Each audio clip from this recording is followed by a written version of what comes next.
Hello all, my name is Lakshya.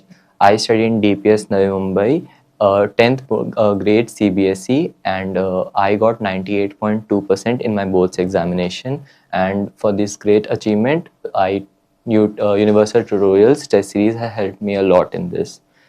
The test series was really beneficial as it really gave me a platform to test my performance and how much I had prepared. The questions in the paper were really particular and were from the past boards paper, and some of the questions even came in the boards paper. So that was really beneficial, and the papers were timely corrected, and the teachers there gave me great tips on how I can improve myself.